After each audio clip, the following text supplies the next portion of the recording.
We'll call the K-12 Subcommittee to order. Madam Secretary, please call the roll. Representatives Carringer, Cassada, Clemens, Hurt, Love, Chairman Sapicki, Chairman Reagan, Chairman White, Chairman Haston, Here. Chairman, you have a quorum. Thank you. We do have quite a few items on the calendar. I do want to start by going through and just letting the committee and the audience know what has been put off notice and what's been rolled. So if you want, item number 9, House Bill 96 is off notice. Let's see here. What was the next one? Item 12, House Bill 962 has been rolled 2 weeks. Item number 13, House Bill 858 has been rolled 2 weeks. Item number 14, House Bill 925 has been rolled 1 week. And is that the last one? 925. And I think that's all the updates for right now. Are there any personal orders before we get into the calendar? Seeing none. Item 1, House Bill 770. Do we have a motion? Motion. Properly motion. Representative Alexander, you are recognized on your bill. Thank you, Chairman. And committee, it's an honor to be up here in front of you to bring a bill before you that is one I truly believe in. I live on a street that at one point had 18 houses. There were 9 special needs children in those houses. So this bill is one I truly believe in. It is a great bill, and I'll just begin by telling you about it. The bill proposes cleanup revisions to the Special Education Behavioral Supports Act, that's the SEBSA, to clarify definitions, specify school personnel authorized to use isolation or physical holding restraint, and ensure consistent use of language throughout the state. The SEBSA is a state special education statute aimed at ensuring students with disabilities are free from unreasonable, unsafe, unwarranted uses of isolation and restraint.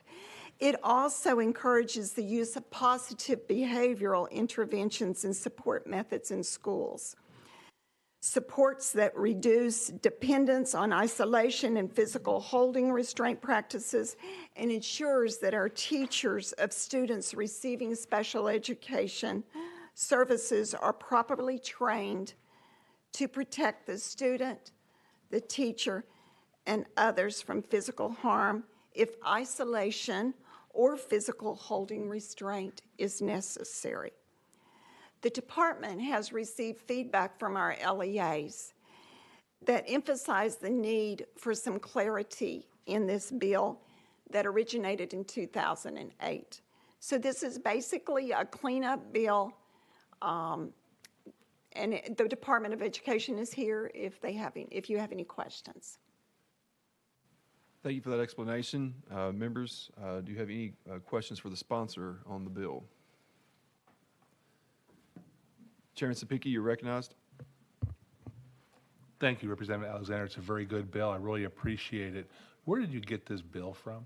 It came from administration, from William Because Lambert. you have Leader Lambert's name on this bill? Yes, Are you aware of that? Yes, I do. Did you approve of him being on this bill? Yes, and he approved of me carrying it to you. Because we have an issue in education with Leader Lambert at times. I'm sure.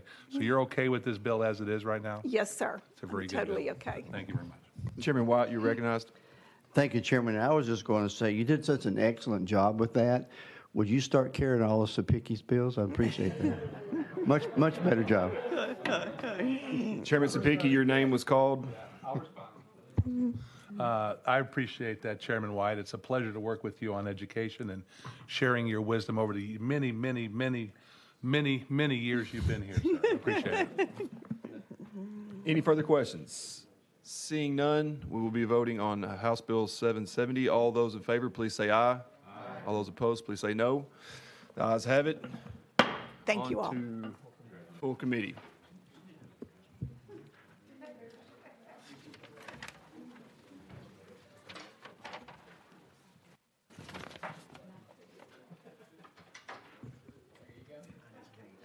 That brings us to item number 2 on the calendar, House Bill 46. Representative Lamar, you are recognized.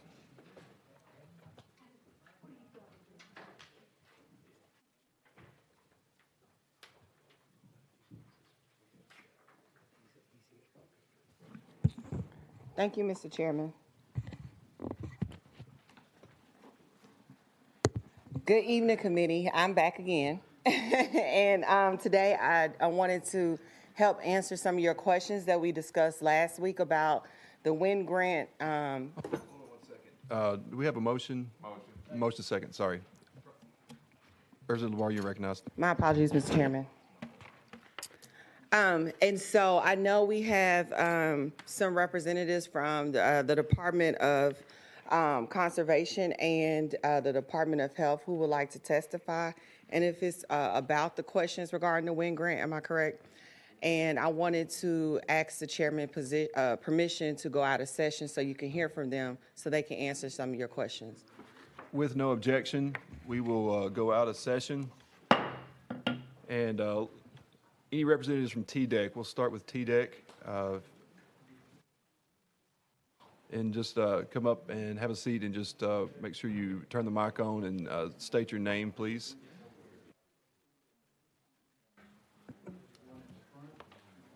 David Money. I work for TDEC, Division of Water Resources, in the drinking water program. Thank you, sir. Members, we had some questions from the last committee that needed to be directed towards TDEC, and anybody that wants to have a chance to ask some of those questions now, please. Chairman Sapicki, you're recognized. Thank you, Chairman. So let's start with the fiscal note that. So this program, this WIN grant, is for all the schools in the state of Tennessee, all daycare centers that may have to do remediation from us going from 20 parts per billion to 15 parts per billion. Not exactly. Okay. So the WIN grant is a voluntary program. It's for lead testing only, not remediation. Okay. So it only applies to the cost of the tests. Okay. But it is free to any school and any daycare in the state of Tennessee. So if a LEA, I'm just going to use Murray County. Let's say they test their schools in Murray County, and for some reason, because we go from 20 parts per billion to 15 parts per billion, there's 7 schools in Murray County that need remediation. The WIN grant will help them pay for the testing. Will the WIN grant help them for the remediation of the schools to make their levels where it should be? The WIN grant is only for testing, not remediation. So they only pay for the testing. Okay. So who would have to pay for the remediation of the schools? That would be the local education association. Thank you. I appreciate that. Mr. Chairman and members of the committee, that's where my objection to this bill comes in is here. This is going to turn into an unfunded mandate by reducing the 20 parts per billion to 15 parts per billion. We are changing the playing field of our LEAs. And we could get into an aspect here where this gets into the millions and millions of dollars of possible remediation based off of how many older schools that we have in the state of Tennessee.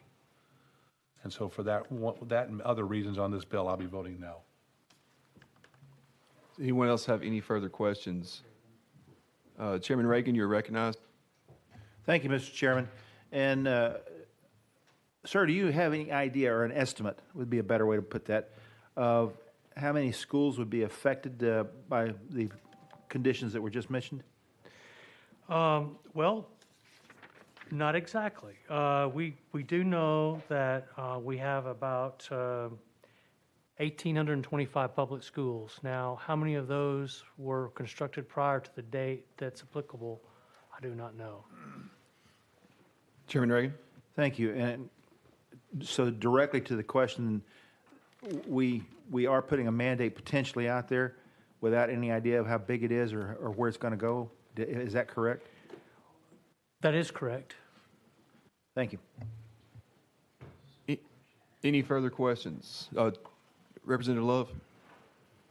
Thank you, Mr. Chairman. And for those of us who aren't familiar with what you all do, could you briefly explain what the process is? The process of the WIN grant? Yes. Okay. Well, what we do is we have regulatory oversight of the drinking water program. By default, we were assigned administration of this grant for the testing of schools. We don't regulate schools, but we are administering the grant because we're in the water business, I guess.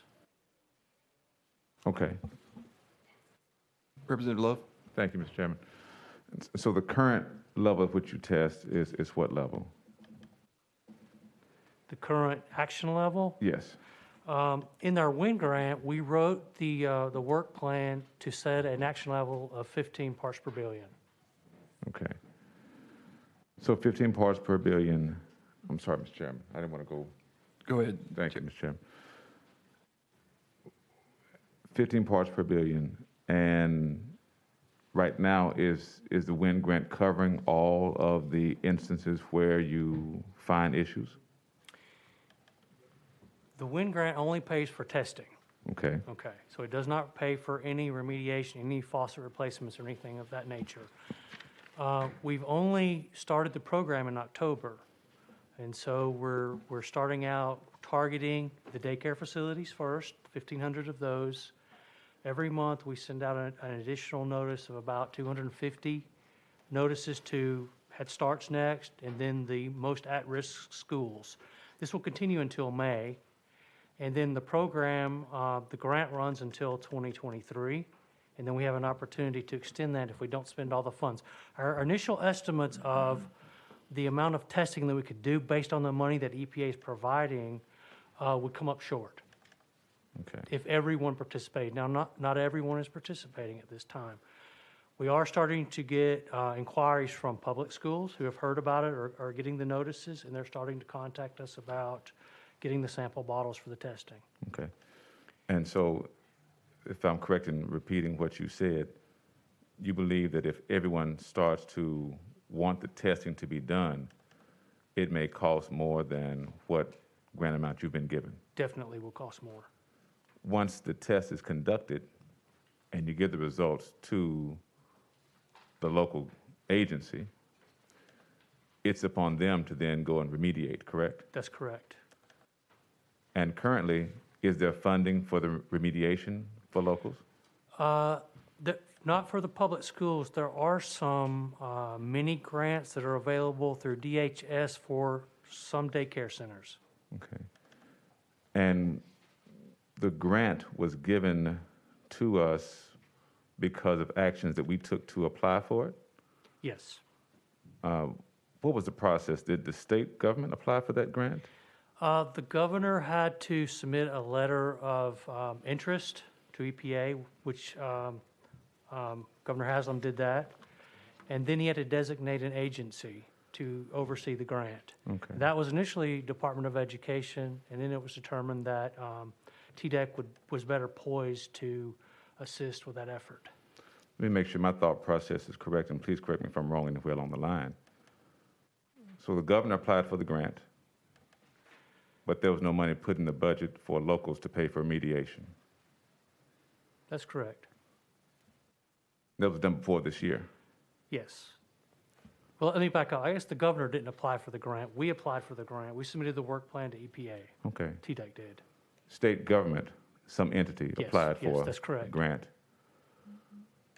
knowing that they might possibly discover the need for remediation that would then be passed on to the locals.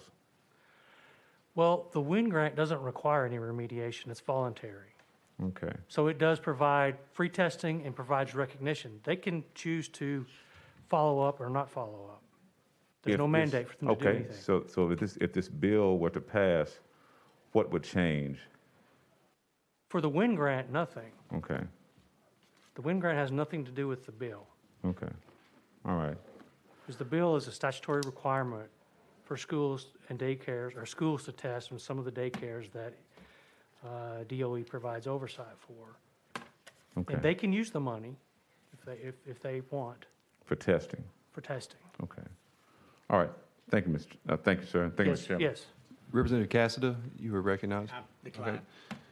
Chairman Reagan? Thank you, Mr. Chairman. And a follow-up question here. The changing the standard, we're going from 20 parts to 15 parts per billion, is that correct? That's my understanding, yes. Okay, please give me the impact that's going to have in terms of any improvement in health standards or any changes in disease rates or anything else that this change. In other words, I'm seeking to know the significance of 5 parts per billion change. I really can't speak to that. That would be a better Department of Health question. I will tell you this, that there is the 15 and the 20, neither of those values are health-based standards. They're action levels. And our health professionals will tell you there is no safe level of lead. It's 0. So there is no EPA health standard for lead. These are just action levels that are recommended to take some action to reduce lead levels. Chairman Reagan? So if there is no safe level, why have we had 20 parts per billion in the past? Okay, that's, so when the initial statute, the bill came through, EPA's guidance was recommending 20 parts per billion for schools. After the first statute passed, the bill passed, and it became law, EPA changed their guidance to specify nothing. They don't have any recommendation in their guidance for schools. The 15 parts per billion is an action level that we apply to our public water systems in their testing requirements. Chairman Reagan? All right, to summarize then, the public water system is 15, there's no safe level. We allow schools 20, even though the public water system is less. Did I understand that correct? That's correct. Thank you, Mr. Chair. Representative Love? Thank you, Mr. Chairman, and I apologize. I want to come back to just a question I have in my mind now. When we applied for this grant, what was the hope that the testing would yield? Well, the whole, I guess, the whole purpose of the grant is to provide funding for schools and these daycare facilities to conduct testing so that they can identify faucets and taps that are providing elevated lead levels and take action to reduce those levels. So the desire was to discover what level, if any, there may be lead in the water, That's correct, yeah. in the hopes that they might take action to fix it. Correct. And it started this past October. That's And correct. will run through May of 2021. Well, the work plan will specify the time frame that ends in 2023. We'll have an opportunity to extend that out. And there may be additional funding coming. We're not sure yet. Okay. And I apologize for the many questions. I'm just That's trying to okay. wrap my mind around It's okay. the testing piece. And I'd liken it to going to a physician to get a test run. I get the results, and then I say, well, I know that I have an issue now, and I'm just going to go back home and know that I got the issue, but nobody's going to help me resolve it. Well, I think the thing to remember is that we're talking about two different issues. There's your bill that we're talking about today, which is a state requirement for schools to test, and if they have levels above a certain amount, they're required to take those spigots or taps out of service. So you're basically mitigating the lead exposure right there, done. The WIN grant is specifically for testing, period. That's all. Okay, and I'm certain I don't even suppose to get in the mind of anybody who would apply for a grant to figure out all the reasons why someone would do that. I was just trying to figure out for myself what the thought process was. Well, certainly EPA, or Congress is the one that authorized the funds. They wanted states to have money to test and identify areas of where children are being exposed to lead. So it's working. We partnered with Department of Health, Department of Human Services, and Department of Education to develop the work plan and submit the grant application to EPA. Okay. All right. Thank you again, Mr. Chairman. Any further questions? Representative Carringer? Thank you, Chairman. Okay, so I'm like Representative Love, just trying to really get a full feeling on this. And if we're passing something that's going to end up putting a mandate on our local school systems, as Representative Sapicki was saying. So let me ask this. So during the COVID crisis, and we don't really know how much longer we'll be dealing with that, but from what I understand, as far as the schools that I've been in touch with and all, is that, water fountains, just like around here in the state building, have been, shut off. And so then that also creates a problem when they've been shut off for so long about the bacteria and the things that can to get in there, because that's already been talked about with Knox County schools and all. So I guess my big question is, so it doesn't cost anything really for them to get the testing, but we only have so much dollars that if every school out there in the state of Tennessee asked for this testing, there wouldn't be enough for everybody to get the free testing. And then my second question would be the federal dollars that are going to be given to our local school systems that have to be used within, 2023, I think. And if they don't use it, then they have to send it back. But they also have to have a schedule plan as to how they're going to spend that money to let us know. So is this something that your local schools and all could use that money for to take care of this issue with the lead and all if they find in their schools? So the short answer is no.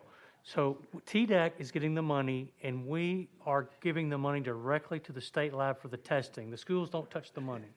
We send the bottles to the schools, they fill them up and send them to the lab, we send them the report. We provide technical assistance. As part of the WIN grant, we are to promote EPA's 3Ts testing program, which talks about flushing, remediation, mitigation efforts. And we provide, when we have a result, under the WIN grant, when we have a result that's high, I contact them, talk to them about retesting and actions they can take to reduce the lead exposure. Representative Hurt, you're recognized. Thank you, Mr. Chairman. You said this testing has begun across the state. Are y'all, or is there any way we can find out, you may know today, what percentage is at or above this 20 to 50 or 15 parts per billion at this time? Kind of Getting what about a we're 1% on the samples. About a 1% that's above the 1 to 2%, yeah. Let me back up. Metro Schools reported 1% on their samples. They're testing outside of what we're doing.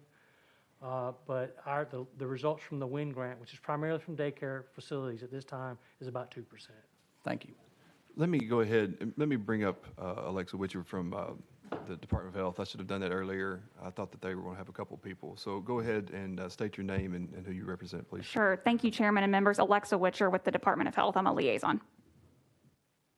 And if you have anything that you want to start off with, or we'll keep you there in case somebody else has a question. But if I think there was a question earlier that maybe they said it would have been better for the Department of Health.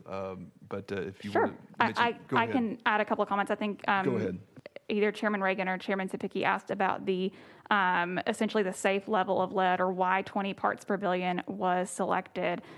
Working with the original sponsor of the bill, I guess 3 sessions ago, was Representative Rick Staples from Knoxville, a former member now. He was very interested in this bill. Just to give some historical context, I know there are several new members on the committee, that there were some news stories specifically in Knoxville and in Nashville around schools that had identified essentially unsafe levels of lead. So there was legislation brought once it was essentially raised to the legislature that there is not currently, or at the time was not currently, any kind of routine or required testing for lead in schools, and essentially was viewed as the legislature as kind of a hole in the regulatory scheme. So working with Representative Staples, it was Department of Health, TDEC, as well as Education, to kind of develop legislation. We worked very closely with Representative Staples on essentially kind of that initial program.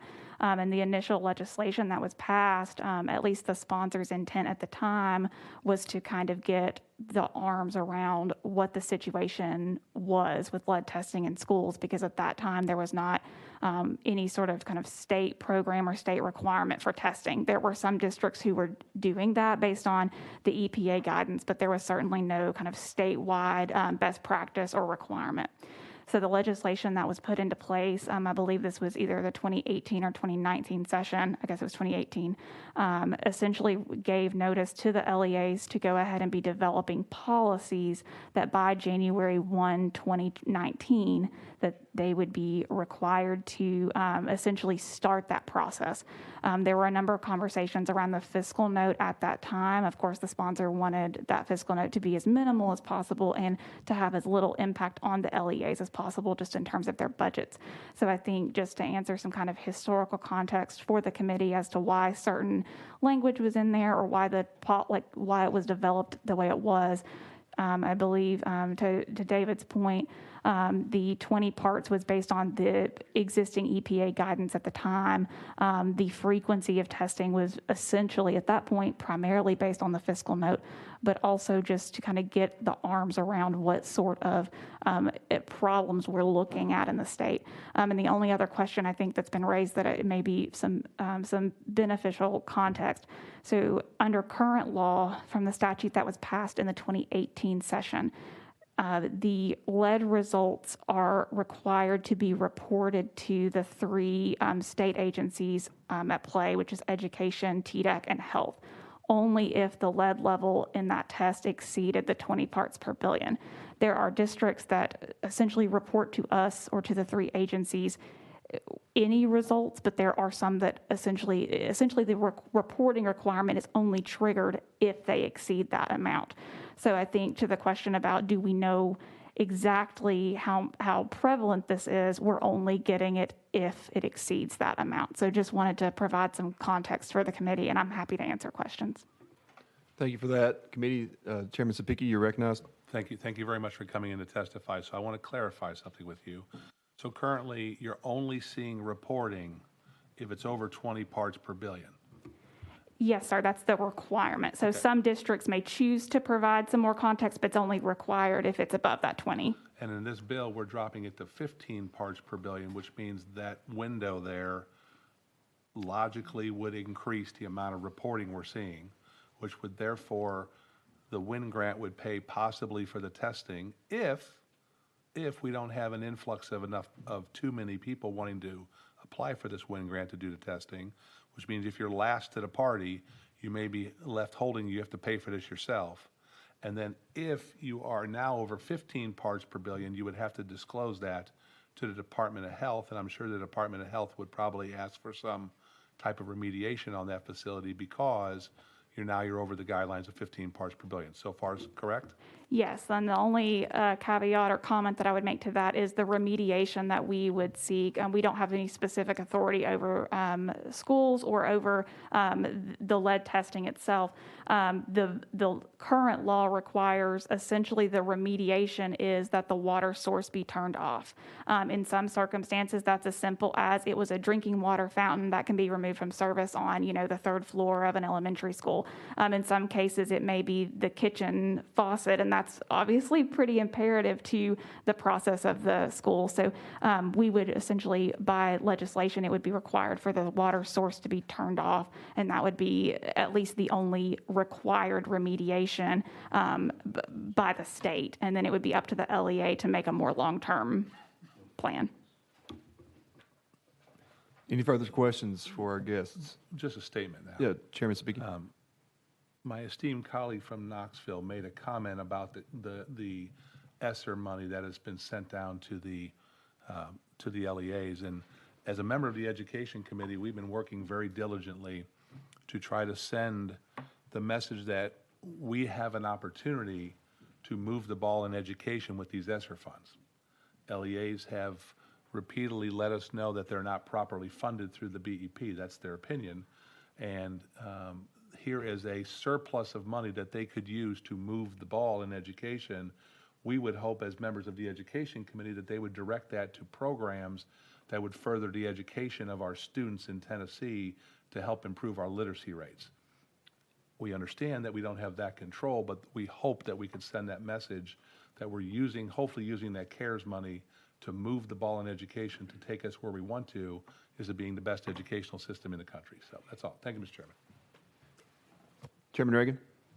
Thank you, Mr. Chair, and to whichever one of our witnesses feels they can tackle this one. Since the required remediation is to take the water source out of commission there, turn it off, there are certain architectural standards for the number of people in a building and required drinking sources and so forth and so on. So if taking this faucet or drinking fountain or whatever it is out of service puts that below the required architectural standards for occupancy of that building, what actions can the LEA be expected to take? Are they going to have to reduce the number of people they have, or what's going to happen? Chairman, I'll start, and if David has additional comments, he may absolutely add them.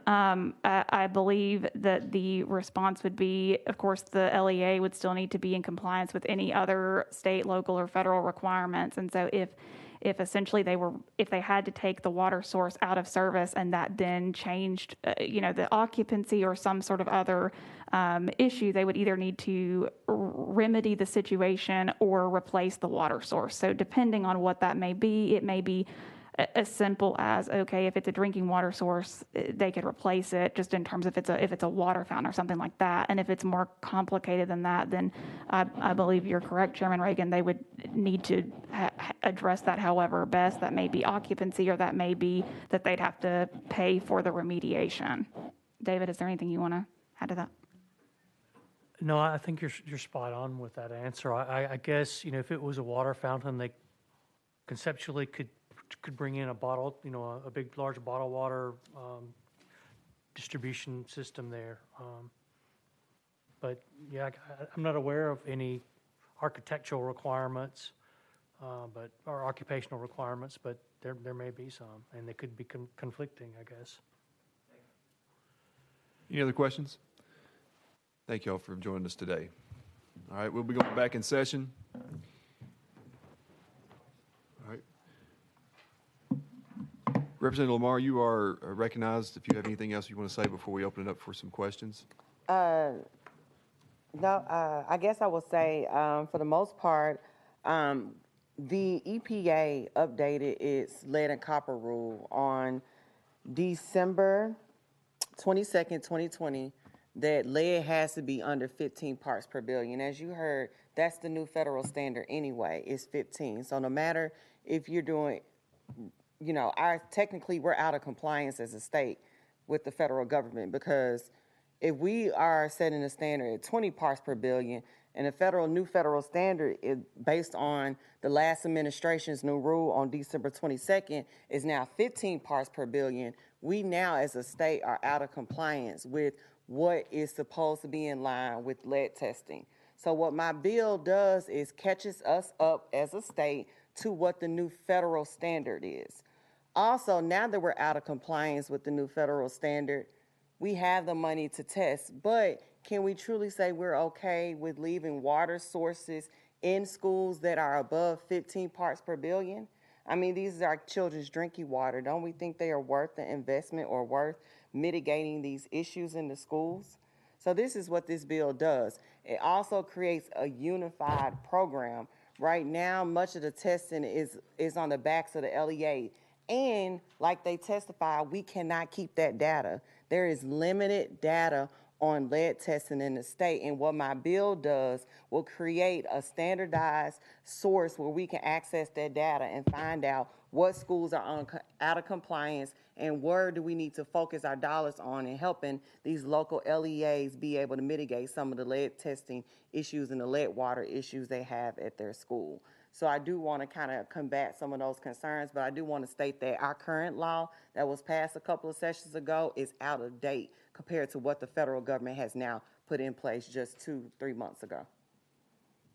Chairman White, you're recognized. Thank you, Chairman. And Representative Lamar, the bill you bring for us is a good, the concept is really, really good. So I'm trying to help you out here. But I'm in agreement with the comments made earlier. It's a 3-page bill.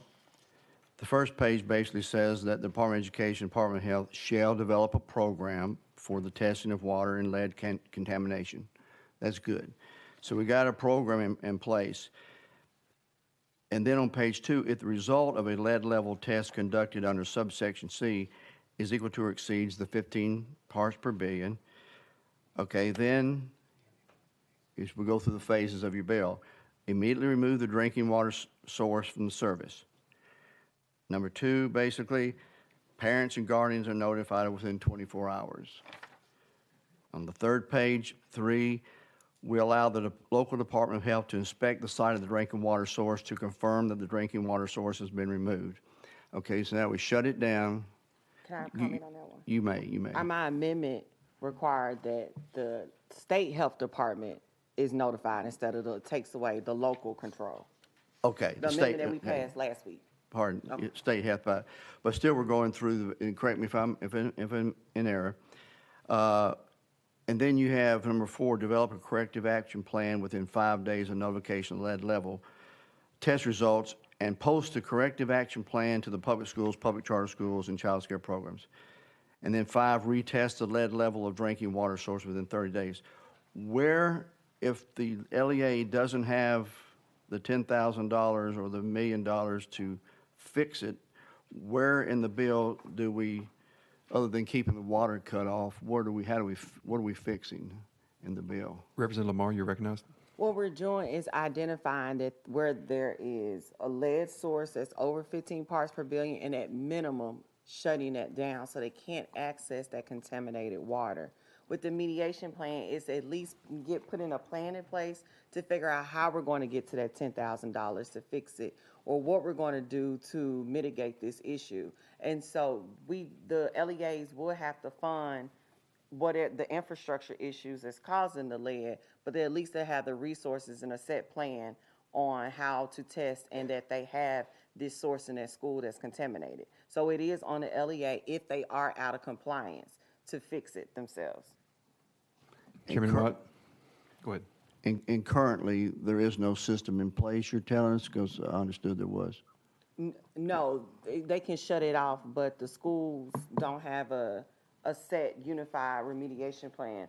But I would ask if, would this sound better to you if we don't include the remediation plan, but update this bill so that we're at least in compliance with the federal government's new rule?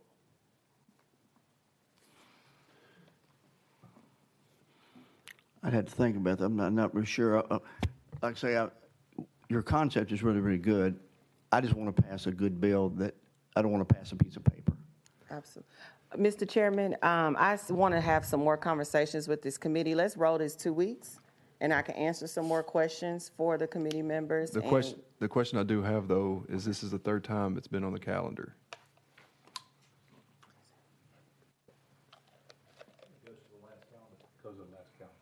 Okay. No, I think, hold on, I didn't clear. Representative Clemens? Yeah, one of the rolls was us. Thank you, Mr. Chairman. She gets 3 rolls, so even if this is the 3rd, she gets 1 more. Yes. We rolled one ourselves. I believe it's just, has to do with just calendar. It's calendars, it's not rolls. And that's my question, Mr. Chairman. Representative Love? Thank you. When we say calendared, it came to us once on the calendar, then we rolled it once. This is the second calendar, if I'm not mistaken, currently. I would agree with that. Yeah. That's true. And then if she rolls it 2 weeks, then that'll be the third calendar. That's not correct? My math is wrong then. No, they changed the Patrick. rules on us. is what They they're doing. changed the rules? Is it 3 calendars? This is Patrick Boggs, research analyst. This was on the calendar on February 9th, February 16th, and on today.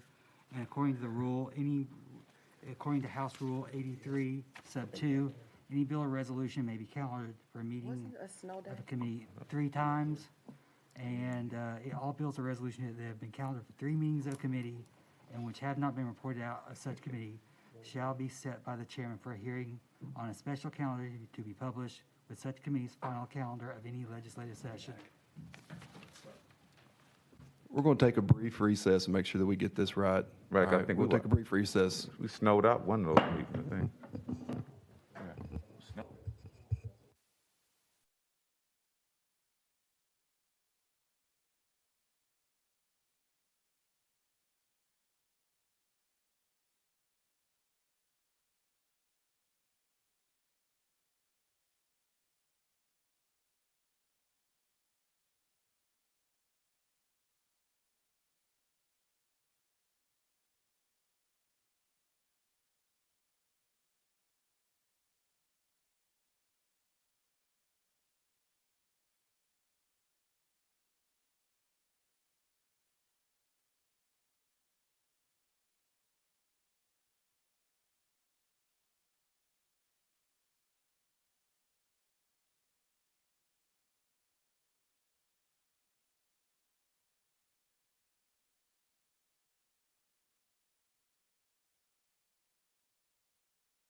All right, thank you.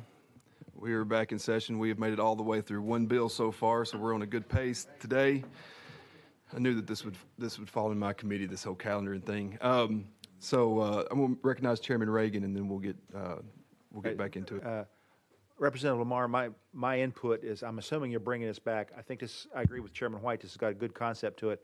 I'm going to request that since we have an indefinite stay here, whatever length it's going to be, that you ask for input from TSBA, the Tennessee State School Board Association, because that group represents the LEAs, which in conversations that we've had appear to be the group most affected. So it would be sound policy for us to make sure they're involved. So that's it. Thank you, Mr. Chair. All right, Representative Lamar, you're recognized. Thank you, Mr. Chairman. Can I take this bill off notice and have time to just do some more conversations, and we'll bring this issue back to the committee? Without objection, we will move House Bill 46 off notice. Thank you for your time. Zooming right along.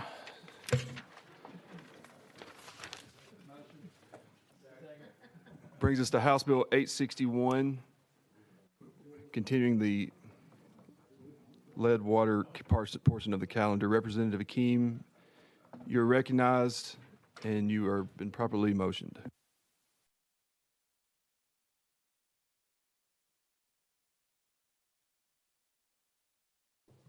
Thank you, Mr. Chairman and members.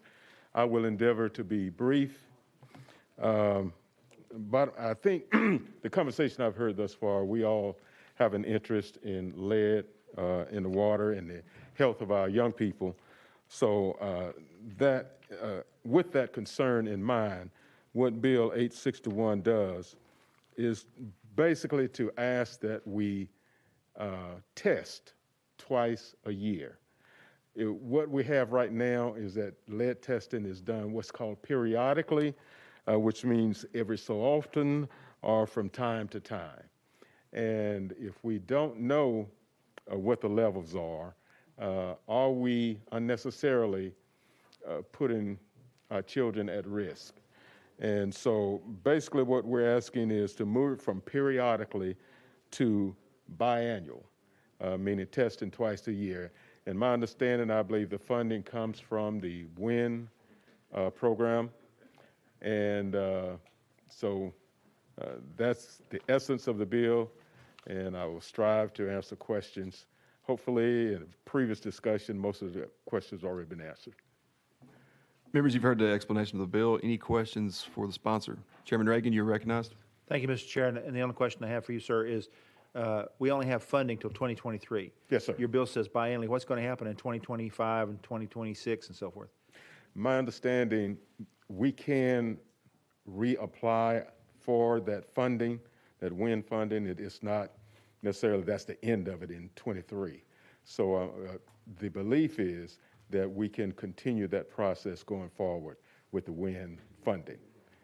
I don't know if we need to put some wording in there that says if present funding is not available, that we would cut that off. That would be up to, I would accept what committee has to say on it. Chairman Reagan.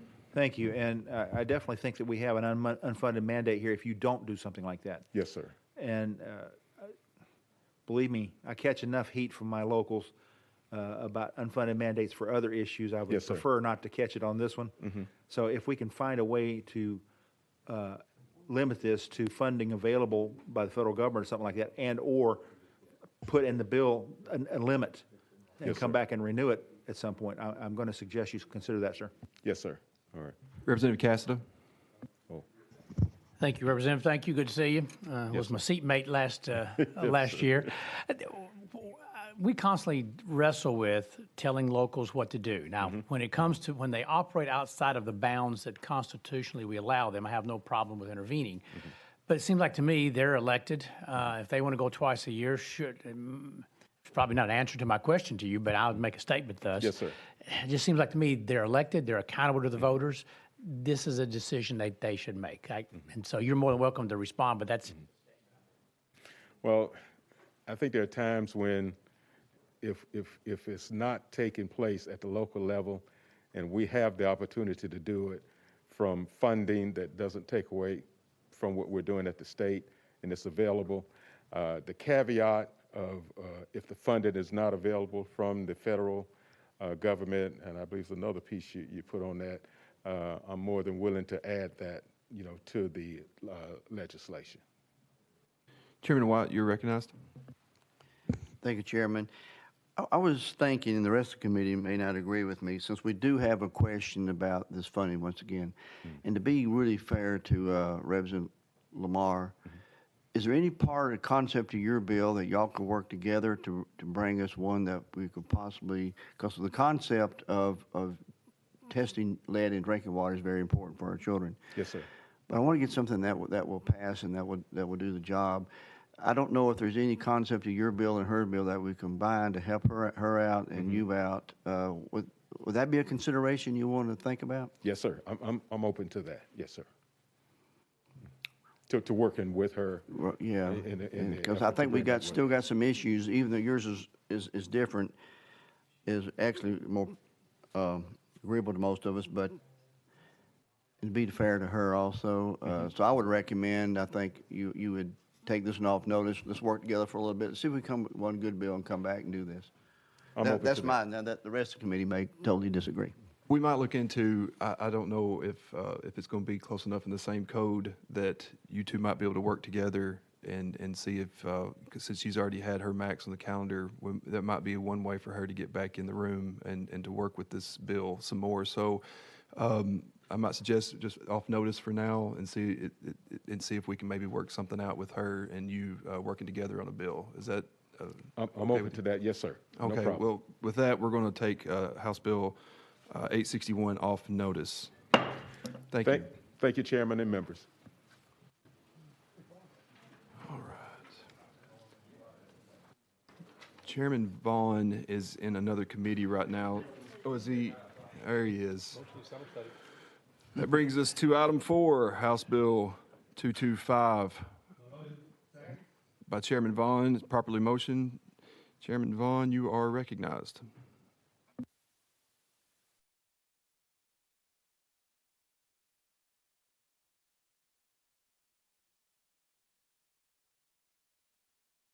Coming, Chairman Spooky. What this bill does is this allows LEAs to be the sole authority over whether or not their schools open and close. What it does, it takes the hands and puts it into duly elected public officials to make that determination. There is one caveat that's left. It's both public schools as well as charter schools. There's one caveat because, unfortunately, maybe 145 out of 146 times they do the right thing. We've kept a provision in there to retain some of the powers that the governor has to issue an executive order if they are not returning to the classroom, which he already has today, but we're leaving that in there. Other than that, though, it places the sole responsibility for opening or closing schools to the local LEA. Representative Cassidy, you're recognized. Thank you, Chairman, and I like the bill, and I'm voting for it. I was shocked. I had a conversation with one of my elected school board members, and so let me share with you what he said, and maybe you can help me with a with a response. He didn't like the bill, and the reason why was he said that they like to have a resource or a source where they can back up their decisions, such in the case as the CDC. And of course, my response, but I would love to hear your response as sponsoring a bill and on the school board at one time and have worked this, was that you're elected by the people. You are a higher authority than a bureaucracy. And granted, you're not scientists, but you can find resources to help you determine it is safe to open your schools back up. You got a response? I certainly do. Chairman Vaughn, for one second, let's get, we have an amendment first that we need to make sure that we go through. Properly motion, it's amendment, make sure we have this right, 3709, is that what we have?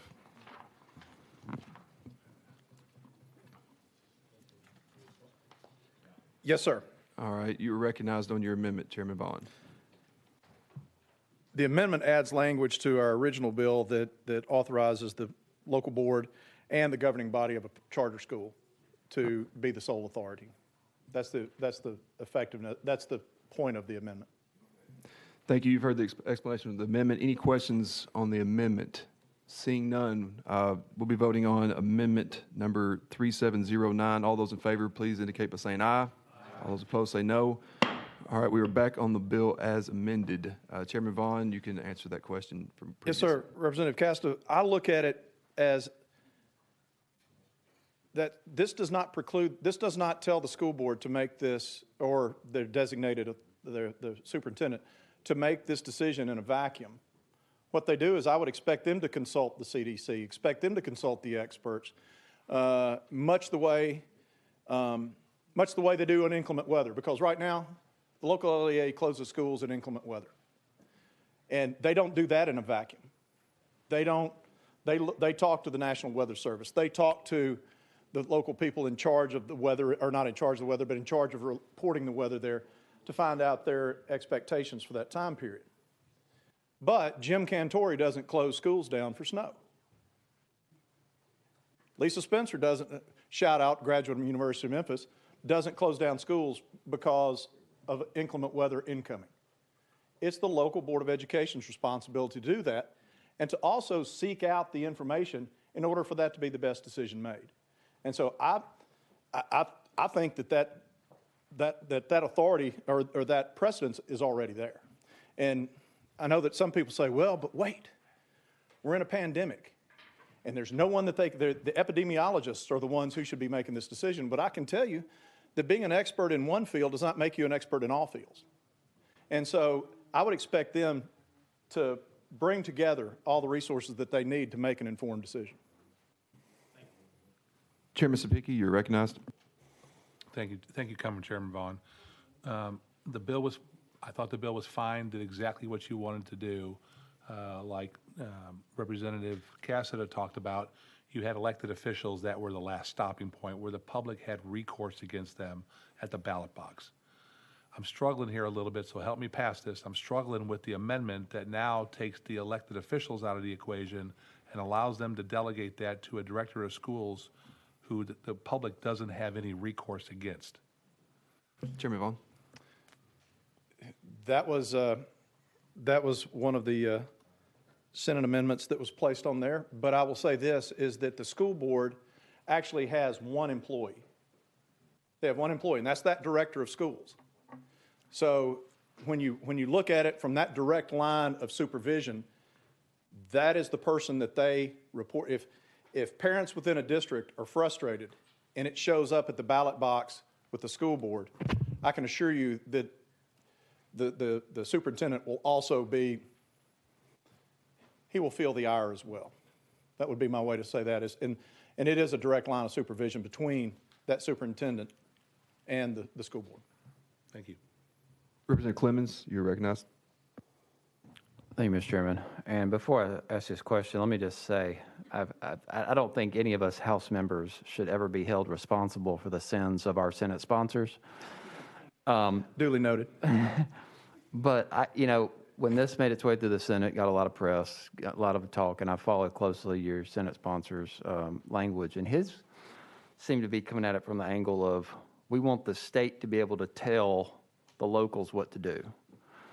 And you're coming at it from locals wanting to decide what to do. So I'm trying to figure out what the aim is here and which is correct. And again, let me preface that with, don't be held responsible for your Senate sponsor, but what's the real intent here?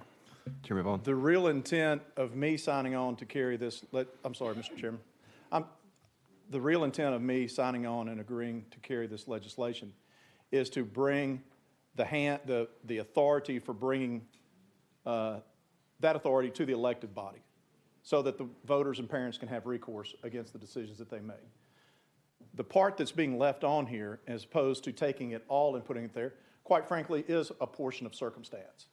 Like I said, it's authority that's already there. It's just not being taken away because we've seen in some instances, even against the advice of our current president, that children need to be back in the classroom. Sometimes we're holding that out. And when I say that, our governor has had plenty of opportunity to order all schools back in session, and he has not done that. But as long as it's there, we don't see a problem with leaving it there, but the real authority still lies with the school board. And that's my position and what I'm looking at. Representative Clemens? So just for purposes of the record, so who are you removing authority from with this legislation? Chairman Hall? I don't know that we're removing authority, but we're clarifying that local mayors don't close school buildings, that health departments do not close school buildings, county commissions do not close school buildings, and in this case, we're saying the governor doesn't close school buildings. That's the local education authority. Okay, thank you. Chairman Reagan? Thank you. And Chairman Vaughn, for point of clarity, we have state laws requiring 180 days of seat time for schools, and we build into the system 10 days that can be taken off for weather or sickness or whatever. Does your bill in any way change that requirement? Because if we say they have the authority to do this and they exceed that number of days, which has been done in the pandemic situation we're in right now, the local authority does not have, the local education authority does not have the ability or the authority to make massive changes to make up for that. So how are we going to handle that? Chairman Vaughn?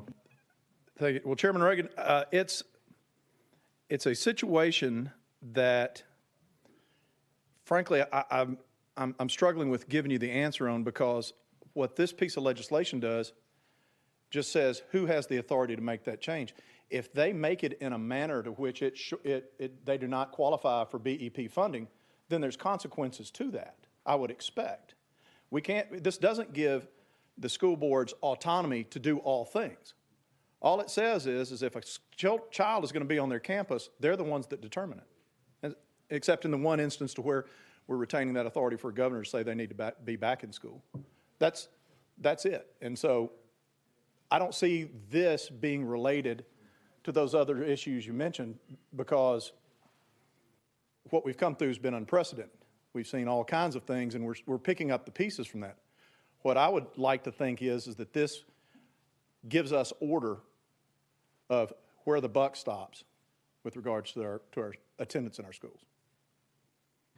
Any other questions? Seeing none, we'll be voting on House Bill 225. All those in favor, please say aye. All those opposed, say no. Bill passes on to full education. Thank you, Mr. Chairman and committee. All right, I needed to say one thing real quick about the clerk's office wanted a little bit of clarity, and Representative Lamar was notified of this. On House Bill 46, it was moved. It will be on a special calendar to be published with the final calendar. All right, so that just needed to be put in the record. Thank you. That brings us to item number 5, House Bill 454. Do I have a motion? Motion and a second. Representative Hodges, you are recognized. Thank you. So if you look at Part B of this bill, that's probably the most important part of this bill, which says the department shall not require a parent of a child immunized in another state to present a child for medical evaluation in this state in order for the child to obtain a certificate of immunization. So what the issue there is especially in my community that's transient, we got a lot of military. If somebody comes from Texas, their kids now can't enroll in school yet because their certificate of immunization is from Texas. And what we're saying is allow that to be good in the schools instead of making them wait to go to school by seeing a doctor here that gives them a certificate from Tennessee. So Thank you for that. I'll be glad to answer any questions. Thank you for that explanation. Any questions for the sponsor? Really? Okay. Oh, Chairman Watt. Good bill. Thank you very much, Chairman. All right, we'll be voting on House Bill 454. All those in favor, please say aye. All those opposed, say no. On to full education. Brings us to item number 6, House Bill 537. Properly motion, Representative Hawk, you are recognized.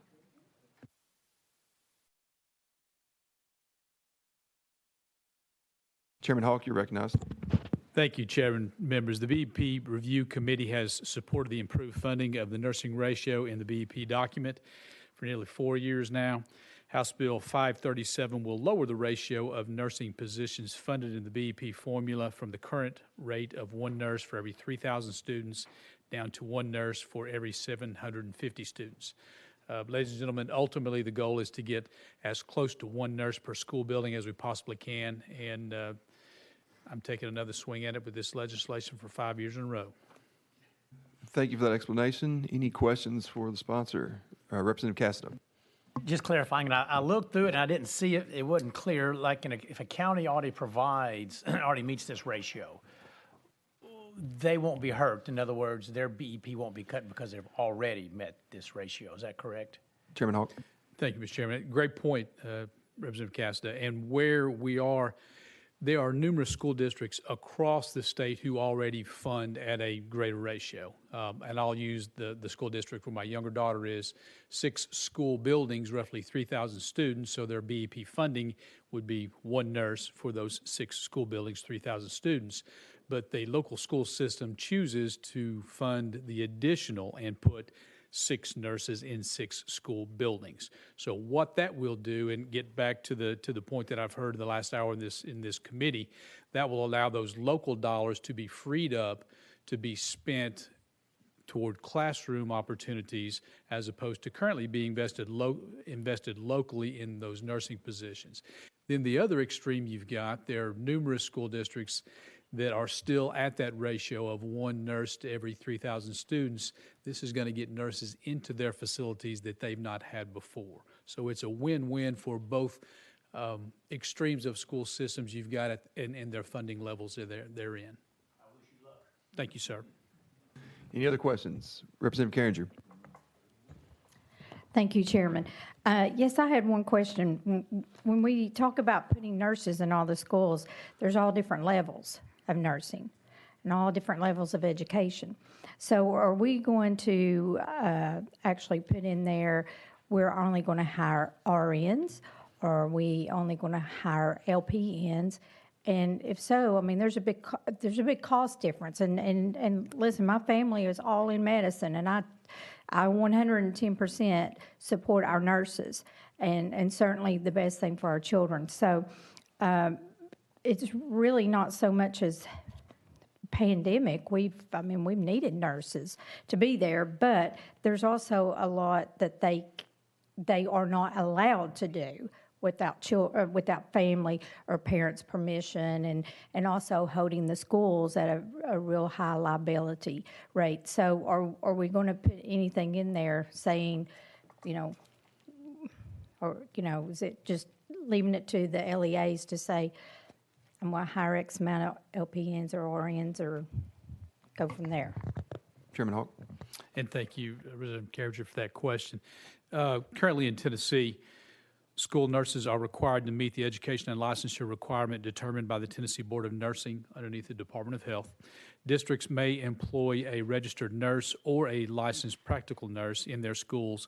However, if there is an LPN in a position, they must be supervised by an RN somewhere within the school system. So we have the option of both, but ultimately an RN will be giving supervision if LPNs are hired within the same structure we're talking about.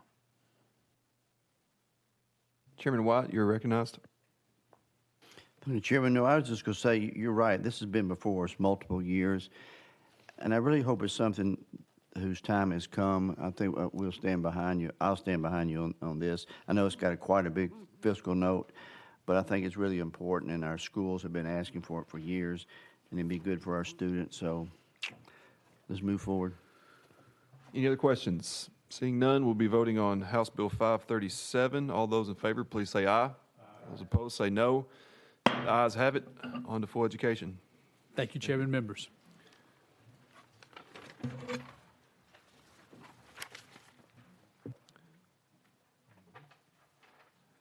That brings us to item number 7, House Bill 533 by Chair Lady Weaver. Do I have a motion? Properly motioned. Chair Lady Weaver, you are recognized. Do you have an amendment with this? I do have an amendment that makes the bill. All right. We have Amendment 4094 before us, which has been properly motioned. Chair Lady Weaver, you would like to explain this? You said it makes the bill. Yeah, I'll just give you a little history on where we are. Last year, we passed the bill prior to the amendment. to give teachers a smooth sailing from another state across state lines to come into our classrooms. As you know, last year we had a deficiency of teachers. Your district is struggling, my district is struggling with putting professional qualified teachers in front of the kids. So then, of course, we did what we did. We passed it in the House, and then the Senate did their thing.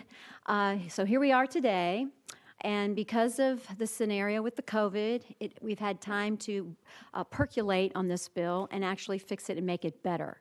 So the amendment will improve the idea of reciprocity. And and that amendment number is 4094. And it addresses three main points. One, teachers who did not receive their evaluation score, or maybe only one evaluation score in the last 2 years, now will have the ability to, one, either take the most recent score, two, get a recommendation from the school director on their effectiveness, and also it changes the enactment date of Section 1 to July 1, 2021. It's time sensitive, and this is very important because we have teachers now in a bubble who want to come and teach. They are professionals in Georgia. They should be professionals here in Tennessee. We have a deficiency. We need to get the schools open. We need to get her done and get the teachers in front of our kids. And this bill will do that, and it will be a breath of fresh air for your district so we get good qualified teachers in place. And that's what that's the intent and the spirit of the bill, and I welcome any questions. All right, we'll do the amendment here. As you've heard the explanation of the amendment. Does anybody have any questions about the amendment before we put it on? Seeing none, we'll be voting on Amendment 4094. All those in favor, please say aye. All those opposed, say no. Ayes have it. We are back on the bill as amended. I think you've heard the explanation of the bill as well. Does anybody have any questions? Chairman Reagan, you are recognized. Thank you, Mr. Chair. And Chair Leader Weaver, just for the point of clarity here, we have teachers that come in and get a provisional license with a requirement that they teach for a certain length of time, get evaluated, and then they can apply for a professional license. This bill is addressing that, am I correct? Yes, it does. And it will also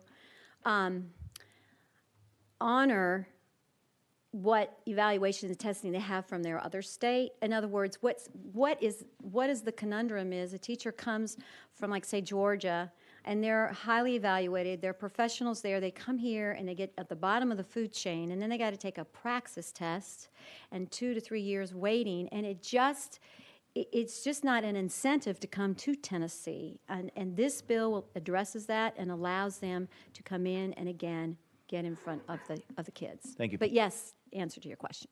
Chairman Sapicki. Thank you, Mr. Chairman. Thank you, Chairman Weaver, for bringing this to us. So this bill is going to make it easier for us. We are Tennessee. We are probably the #1 destination in the country for people moving here. This will give more flexibility to our school boards and our LEAs to go out and recruit teachers in, let's say, colder climates that may have had enough of shoveling snow that might want to come to the beautiful place of Tennessee. So this bill would make it easier for that to happen, to be able to fill our teacher shortages. Is that correct? That's correct. That's what we want to do. Any further questions for the sponsor? Seeing none, we'll be voting on House Bill 533. All those in favor, please say aye. All those opposed, say no. The ayes have it. On to full education. Thank you, committee. Have a blessed night. That brings us to item number 8, House Bill 497. Do I have a motion?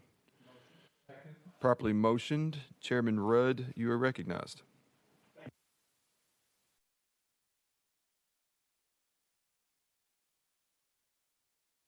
On privately owned buses. The purpose of this is to extend the contract negotiating period from 4 years to 6 years. This not only gives them more time to negotiate, but it also helps on their financing of the buses. I have received, also it's very important to remember something. This legislation retains the discretion that school boards currently have in code for school boards and directors by stating that contracts may be as long as but not exceeding 6 years. So they can do it less if they wish to, but at least this extends it out so it gives them more flexibility. I've had bus drivers school board members and employees of the system all call me to thank me for the bill, so it seems to be pretty popular. Thank you. And that is the crest of it. Thank you. Does anybody have any questions for the sponsor? Question's been called. Seeing no objections, we'll be voting on House Bill 497. All those in favor, please say aye. All those opposed say no. Ayes have it. On to full education. Item number 9 is off notice. That brings us to item number 10, House Bill 814. Do I have a motion? Properly motioned. Representative Clemens, you are recognized. Thank you, Mr. Chairman and fellow committee members. This legislation seeks to address the impacts of this pandemic on our children. It specifically focuses on children in grades K through 8. As all of us know, and all of us have a sincere goal this year to really address our concerns for our students who've gone through a very difficult year. I know I've got 3 public school students, the oldest of whom just returned to the classroom last week. It's been a roller coaster of a year for him, and he has a pretty good setting at home. A lot of children suffer from ACEs in their communities, in their homes, and they have only been exacerbated by this pandemic in a lot of cases. And they had a lot of them had pre-existing ones. A lot of our children are facing a lot of challenges. So what this legislation seeks to do is address that and requires LEAs to develop a plan to conduct mental health screenings and behavioral health screenings with students grades K through 8 during the next school year. Hopefully with this, and of course, I might add, this statute points out that they have to have parental consent and go through current laws requiring notice to parents or guardians and get their consent and so forth in writing. But what this would do is it would really provide us with an opportunity to identify the students who have suffered from this pandemic, whether it's behavioral health issues or mental health issues, identify those students, and then make sure that we get them the appropriate training, resources, attention, treatment, whatever they need, because we can't really help kids until we can identify the kids that need the help the most. And so what this does, you'll see in Section 2 of the bill, it also keeps the psychologist ratio the same. It just emphasizes that be a full-time position as opposed to part-time, and then adds the words "or." So requires a fund 1 full-time school psychologist for each 2,500 or fewer. That or fewer is added. And then with the social worker, it's 1 full-time school social worker position for each 2,000 or fewer. And then I've also added in here that this be paid for to the extent possible by any CARES Act dollars. We're sitting on a lot of CARES Act money right now. If you take a look at the fiscal note, right now the state's reported balance ending January 31st, 2021 was $220 million plus. So this fits squarely within that. And we talk a lot about learning loss. We talk a lot about the impact, again, this pandemic has had on our children. I think this is one important way for us to come together as a body in a bipartisan manner and really focus on helping kids. Because to help them, we have to identify them and know what they need before we can begin this healing process. So with that, Mr. Chairman, I'd ask for the committee's support, and I'm happy to answer any questions. I have Representative Casta. You're recognized. Thank you. I respect the intent, but again, my question, this will be the 3rd time I've stated this position of where I am personally, but again, these guys are elected by the local constituency, the school board. Why would the school board not initiate this if they felt like it was a problem within their own system? And number 2, why do we want to dictate local school board policy to the local school board? Representative Clemens, you're recognized. Thank you. I appreciate the question. This isn't really dictating anything to them. It's the state setting guidelines about how to approach a real issue. We've recently, as the special session, passed some pretty heavy-handed requirements and things on the school boards. And this isn't, saying telling them how to do their job. This is just us as a legislative body at the state saying, we all recognize this is a priority, and hopefully we're going to fund this. This isn't going to cost the locals any more money. The fiscal note even points out no local school districts will need to increase their BEP local match contributions as a result of the proposed legislation. So, again, I go back to the point of we can't as a state begin to heal and help our children unless we identify what really they need help with. And behavioral health and mental health issues are passions of mine, always have been, and a lot of yours as well. And, I can't emphasize enough. Everybody in this room, I've heard at some point already this year, talk about helping our kids move forward and come out of this pandemic, whether it be as a result of learning loss or otherwise. And ACEs are a real problem. And if you think the pandemic hasn't exacerbated ACEs that already existed or created new ones, then we're kidding ourselves. And so, if we're going to be leaders here at the state and talk about these issues, I think it's incumbent upon us to set something in motion, telling them to screen these children, and then let's help them identify them, and let's make sure that we're getting them the support that they need, because these children deserve everything we have to give. Representative Castro? Follow up, and it's just a statement on my part, but again, unless local government's not adhering to their constitutional mandates, I think things like this, and I'm just giving my personal opinion, Mr. Chairman, things like this should be left to the local school board. The COVID has affected each school district much differently. And from a state level, we shouldn't lay down one situation fits all problems. And so again, I just would urge us not to pass this and let the locals be in charge of this, not coming from the state. Thank you. Chairman Sapicki, you're recognized. Thank you, Mr. Chairman, and I'm going to share some of the same concerns I have with my colleague over here. You're potentially looking at about 800,000 students that you're going to have to do these mental screenings on in the course of a year, and that's not a full year, that's not 12 months, that's about 8.5 months, which means you're going to really tax the system trying to go through every one of these students, and now you're going to disrupt their education even more. I think a better pathway would be more of a passive screenings where you would invite the LEAs and create grant programs at the state level that if a local would like to do something like this, basically get training for their teachers, training for their medical professionals, and let them learn to recognize the problems with the students, to refer them to the professionals. I think that'd be more prudent there, where it's less intrusive to the school day that these kids are going to have to get back into. And it's unclear. I'm trying to decipher this in the fiscal note, but it does look like it's got recurring money in here because it says subsequent years. So if we're using CARES Act money that we know is going to run out at a certain time, if we're going to go ahead and make these recurring positions to account for, let's say, 800,000 students, you're going to be hiring a lot of people locally that might be under the impression from this bill that these are going to be recurring positions, which would therefore eventually lead to an issue with the locals, an unfunded mandate again of having to match these positions. So for those and other reasons, I'm going to go ahead and oppose this bill. Representative Clemens, you'd like to respond? Yeah, I'm a little at a loss as to the extent of what this is, forcing the locals in that respect. This is something we're requiring them to do this. The testing would take place in the next school year.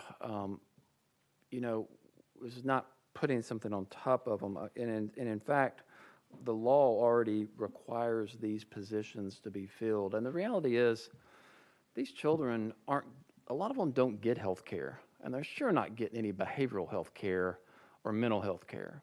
That's just a reality. Let's just accept that fact.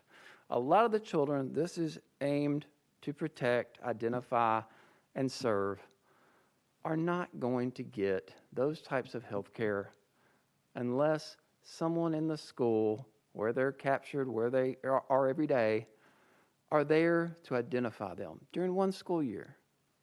And then once we know that, our teachers are better equipped. They know what's going on. They know this child needs extra assistance. They know this child needs to see a psychologist. And we have all these other tangential issues that come into play here. I mean, these children bring everything in their community into the classroom. We know that. It has a direct impact on their ability to learn, focus, and their opportunity to succeed in the schools.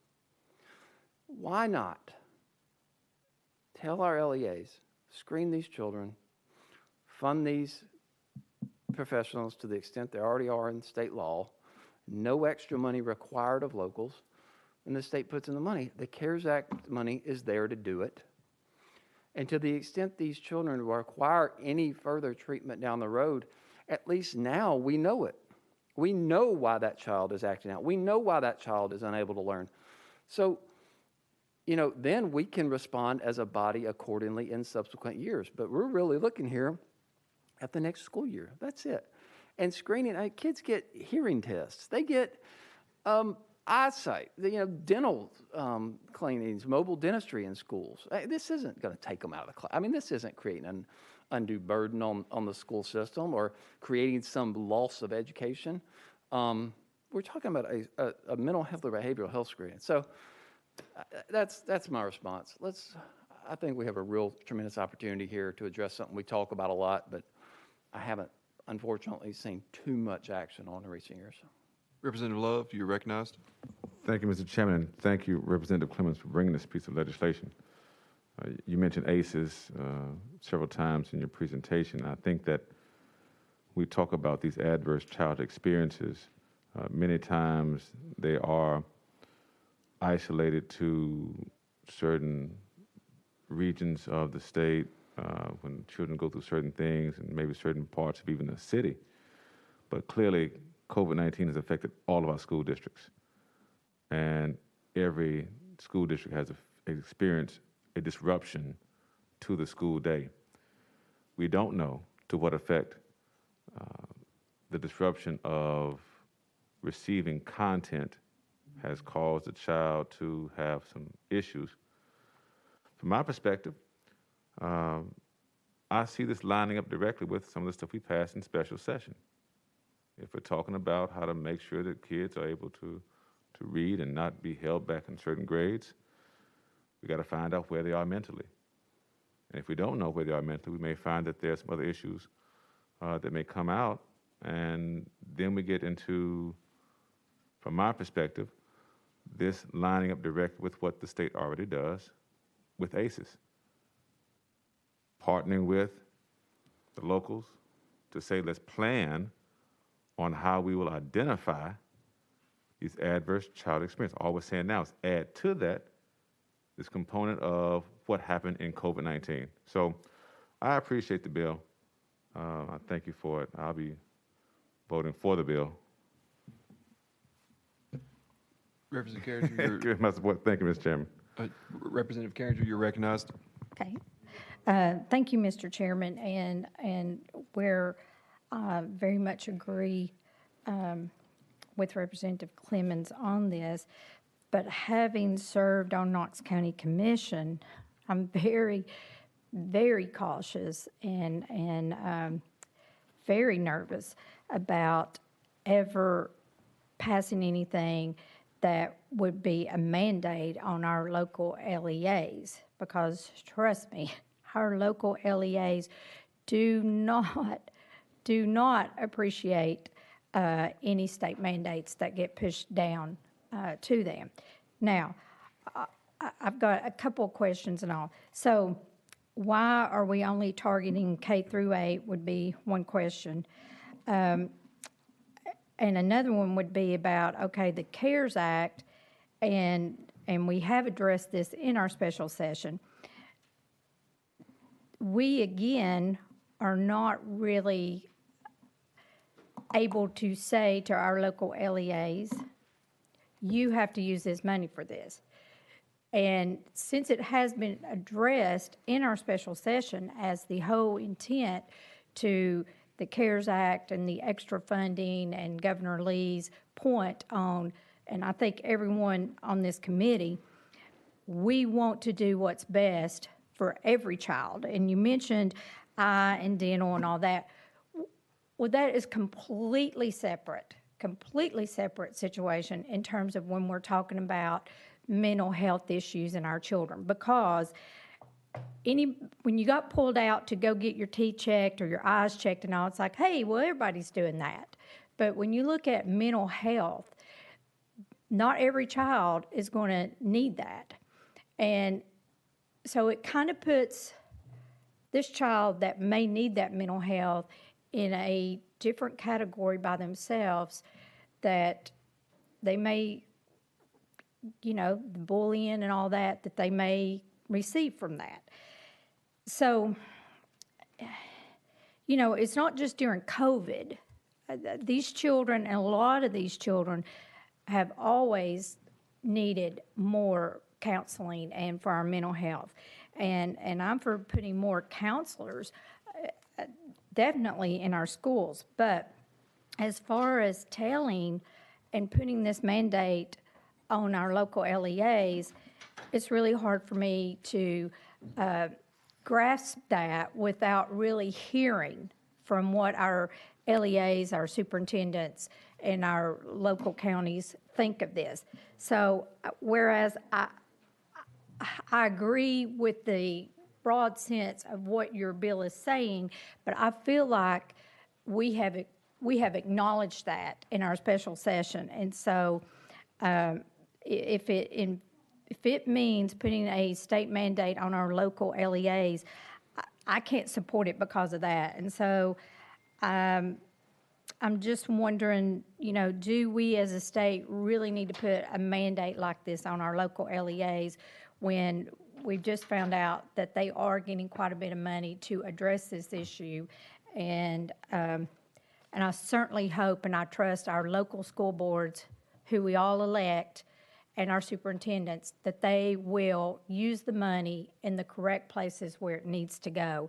So, it's nothing against your bill, but I just have a hard time supporting it under mandating that to our LEAs and telling them how they must spend the money.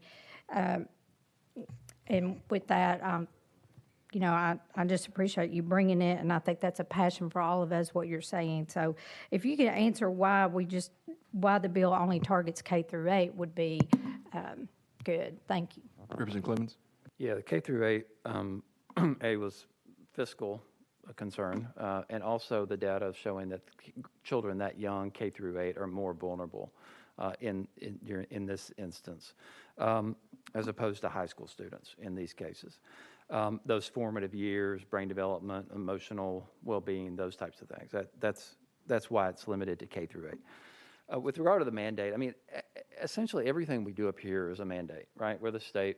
Anything we do mandates something on local governments or somebody. So, I think every piece of legislation we look at is a mandate. The benefit of this one is it's not an unfunded mandate on locals. The fiscal note, like I said, no local school districts will need to increase their BEP local match contributions as a result of the proposed legislation. So in that respect, we kind of take that off the board. Then we have the CARES Act issue. The money's there. State can use that. This is right in the wheelhouse of CARES Act money for the state's purposes. Your other question, I think that's it. I think those are the 4 issues you touched on. Chairman Reagan, you're recognized. Thank you, Mr. Chair, and I shall be brief. Let me compliment the counselor on your rhetorical skill, but I do have a question concerning the fact that this is a recurring requirement. Education is already our second largest budget expenditure in our state, and you're adding over $5 million per year just for K through 8. And I have to agree with my colleague's observation that while you may be correct, they're vulnerable at this age, I submit to you that they are probably more vulnerable in the early stages of high school and maybe more in need of what you're proposing. But even at that, we can't afford this particular increase. So if you had a time limit on this, which said for the next 2 years or until CARES money runs out, I might be able to support you. But since there is no time limit, and it looks like it's an ongoing funding mandate, I can't in good conscience support this on the theory that we as a state, as you pointed out, do mandate things at every level. But in this case, mandating things that we know we are increasing the funding for without having a solid plan as to how we're going to go in the future with it. I find that unacceptable. Thank you, sir. Representative Clemens? Yeah, thank you, Mr. Chairman. And I appreciate the concern, and that, fiscal nature of these things is always a concern. But the reality is we do have the money. The state is sitting on a lot of money. And education is the second most expensive thing to the state of Tennessee. And it should be one of the top two things we spend money on as a state. We are fortunately in a good fiscal shape. We're putting $50 million more into the rainy day fund this year. Tasser says we're underfunding education, the BEP currently by the, millions. And so I understand your point. It's well taken, valid concern, but we have the money. If we're not going to spend money identifying children who need help in our schools and getting them the assistance that they need, I question, are we spending money appropriately? Are we prioritizing it appropriately?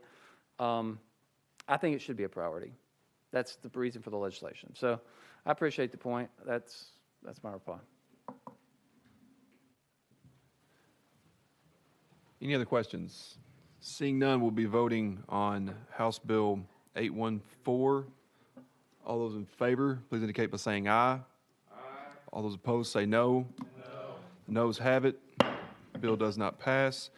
Representative Clemens, I'm going to take up Representative Chair Lady Littleton's bill since she's been waiting, and then we'll come back to yours if that's okay. Yeah, Chairman Reagan and I are late to a roundtable discussion, but I certainly don't have a problem with that. Oh, that'll bring us to item 19. Is that right? Item 19 on the calendar. And is properly motioned, House Bill 235. Chair Lady Littleton, you are recognized. There we go. This bill increases from $10,000 to $25,000 the threshold for which a local board or of education or governing body of a public charter school must make purchases or expenditures by competitive bids if the LEA chooses not to follow the local governing body's purchasing procedures. It established that counties that have adopted the County Financial Management System of 1981, the County Purchasing Law of 1957, or they are similarly centralized for purchasing, are deemed to have full-time purchasing agent and are authorized to increase the competitive bid threshold to $25,000 under certain conditions. Members, you've heard the explanation of the bill. Any questions for our sponsor? Question has been called. Seeing no objections, we'll be voting on House Bill 235. All those in favor, please say aye. Aye. All those opposed say no. Ayes have it. On to full education? On to full committee. Thank you, Mr. Chairman and committee. All right. That brings us back to number 11. Do we have anybody else here that's been waiting? Nobody? Just one. All right. All right, item number 11, House Bill 212. Do we have a motion? Motion and a second. Representative Clemens, you're recognized. Thank you, Mr. Chairman of the committee. I missed you. This piece of legislation, it actually passed through both houses last year. The pandemic, like a lot of things, ended us in our tracks before it got through the House floor. You're familiar with this. This was brought to me by the American College of Surgeons, Vanderbilt Trauma, others across the state of Tennessee. And this is a permissive bill that allows LEAs to adopt a Stop the Bleed program. I'll stop there. You've all heard the speech, and I know we're tight on time, so I'm happy to answer any questions. Question on the bill. Representative Clemens, do you mind, I'm for this bill and we'll vote for it. Could you mind taking that down? I think that we have some Just for issues. everybody's I understand. I'm just trying to be consistent on that. All right. Question has been called. Chairman White, you're recognized.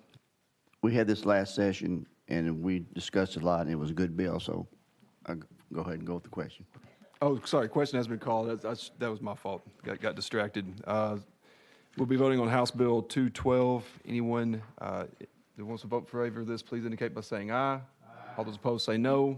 Ayes have it. On to full education. Thank you. Item 12 has been rolled, item 13 has been rolled, 14 has been rolled. We are on item 15, Chairman White. Do we have a motion? Second. Properly motion. Chairman White, you are recognized on House Bill 475. Thank you, Chairman, and at the will of the committee, I will present the bill from my seat here, if that's okay. We actually need to have the amendment. Do you have? Properly motion, Amendment 3742, is that what you have? Correct. All right. Would you like to explain it? Yes, members, let me just, I'm going to actually read my comments. It's really a pretty simple bill, but it's a little difficult to explain. It was brought to me by the TSBA, Tennessee School Board Association. For those who may remember, last year the General Assembly passed a bill which became Public Chapter 708, which updated the process for child abuse reporting and investigations. This new law that we passed last year would prohibit school officials from notifying parents and suspected child abuse and sexual abuse, and requires the districts to refer any questions from parents to the investigating law enforcement agency. If I remember correctly, the reason we went down this path is that when you have a child that may be in school and is suspected or is found out that there may be some abuse, if too many people start talking to the child, whether it may be multiple teachers or principal, in these situations, the story can get manipulated very, very easy, and then that makes the professional's job that much more harder. So that was the premise behind the bill that we passed last year. But what happened last August, the U.S. Department of Education enacted new regulations under Title IX of the Civil Rights Act of 1964, which prohibits discrimination on the basis of sex in an education program or activity. The new regulations require districts to notify parents during a Title IX investigation. So we have a little bit of a conflict from what we did and what they did in August in the federal. This bill is being proposed because the new federal regulations also include sexual assaults as a form of sexual harassment. This has created a situation where some of the federal sexual assault offenses have the potential to overlap with child sexual abuse crimes under Tennessee law. This creates a conflict regarding parental notification because in certain situations, state law prohibits school districts from notifying parents, while federal regulations require it.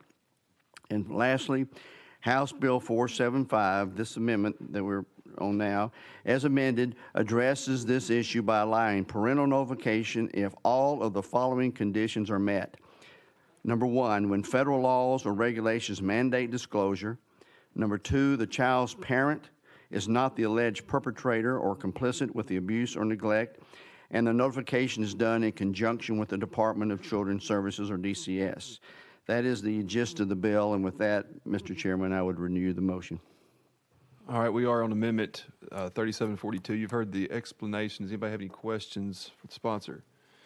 Seeing none, we'll be voting on adding Amendment 3742 to the bill. All those in favor, please indicate by saying aye. Aye. Those opposed say no. Ayes have it. We are back on the bill as amended. Chairman White, I think that you've explained your bill. Does anybody have any questions for the sponsor on the bill? Seeing none, we will be voting on House Bill 475. All those in favor, please say aye. Aye. All those opposed say no. The ayes have it. On to full education. Good.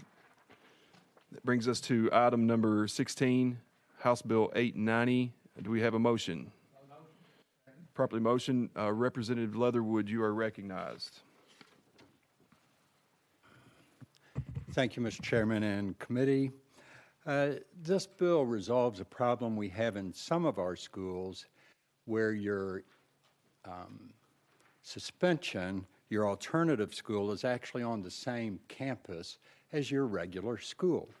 And in the situation where a student has been suspended for more than 10 days for either a violent act or for threatening a violent act, you know, instead of having that child basically go from this room to that room on the same campus, this allows the director of schools the discretion on a case-by-case basis to determine whether or not that student should go to the alternative school or if they should be not sent to the alternative school, and an option that they could have Now that we've become very familiar with the pandemic, they could be provided with remote learning at home as an alternative to, again, having this child that has committed a violent act or threatened a violent act staying there on the campus. So that's what the bill does. I appreciate y'all's support. Thank you for that explanation. Members, anybody have any questions for the sponsor? Seeing none, we will be voting on House Bill 890. All those in favor, please say aye. All those opposed say no. The ayes have it. On to full education. Thank you. All right, item number 17, House Bill 713. Do I have a motion? Properly motioned. Representative Hurt, you are recognized. Thank you, Mr. Chairman. And I believe we do have a couple of amendments that we need to get through. Let's see here. 3775. Is it just one amendment? Okay. Properly motion. Representative Hurt, would you care to explain your amendment? Yes, sir. Thank you, Mr. Chairman. This amendment just adds what was required, some language, unless the student's IEP provides otherwise, just adds clarification to the IEP in the language of the bill. All right, you've heard the explanation of the amendment. Does anybody have any questions on this amendment? Seeing none, we'll be voting on Amendment 3775. All those in favor of adopting, please say aye. Aye. All those opposed say no. Ayes have it. Amendment is adopted. That brings us to an untimely filed amendment. Do I have a motion? Motion. Properly motioned. We will be voting on whether or not to hear this untimely filed amendment. All those in favor, please indicate by saying aye. Aye. All those opposed say no. That's exactly 2/3, I could tell. All right. Do you care to explain your amendment? Mr. Chairman, over here. Chairman Sapicki, you are recognized. So, being a member of this committee for a couple years, this bill has come through a couple times. And one of the things we just wanted to make clear that if there's a facility open in the state of Tennessee, that's where this child would be placed first. If there is no place to place them in Tennessee, then by all means, we do whatever is necessary to make sure that the child gets the help they need. So what the bill does is it adds section B1. If there are no facilities in this state with the capacity to deliver the appropriate mental health treatment to the student at the time, the student is admitted to the out-of-state residential mental health facility. That's all it does. Just the first stop is Tennessee. If there's no facility available, then they go wherever they have to get the help. That's all, Mr. Chairman. Thank you for that explanation. Does anybody have any questions for the sponsor on this amendment? Seeing none, all those in favor, please indicate by...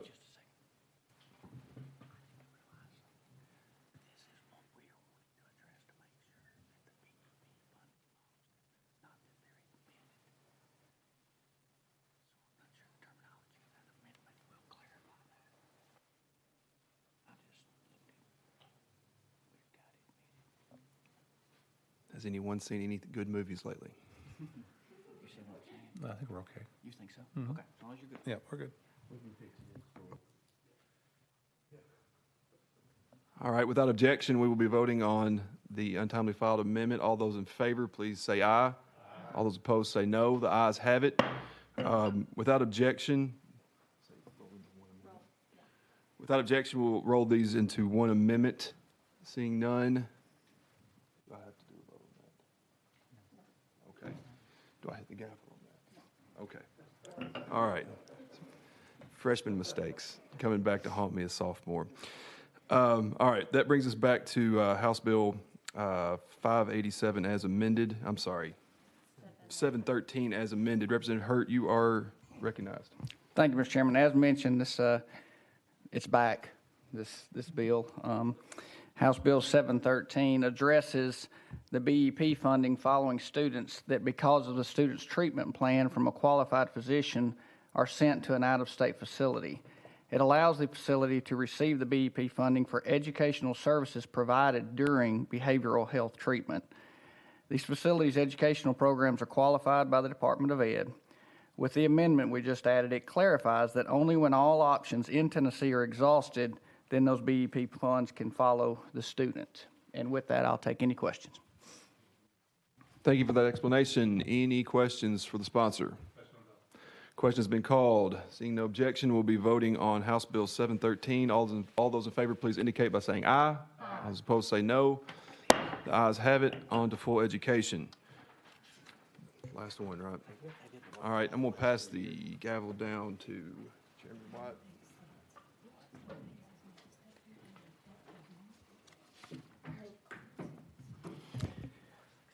Okay, Chairman, before I recognize you, I want to congratulate Representative Hurt. Representative Holt tried for 2 years to get that bill out, and he does it in 5 minutes. Thank you. Okay, committee, we're now on House item number 18, House Bill 587. You're recognized, Chairman Haston. Motion. Thank you, Mr. Chairman. What this bill does is school systems build in some additional days that they can use towards weather events. It does not, however, allow them to use it without requiring the permission from the Department of Education to use it towards any kind of sick days. So this just allows the local education agencies to have the ability to use those days if they have them built in towards sick days without having to require permission. With that, I'll be glad to answer any questions. Okay, members, with that explanation, I'd see no amendments on this bill, so we're on the bill 587. Any comments, questions of the sponsor? Question's been called for, and any objection to the question? Hearing none, all those in favor of moving House Bill 587 out to full committee, please indicate by saying aye. Aye. Opposed? The ayes have it. Moves out to full committee.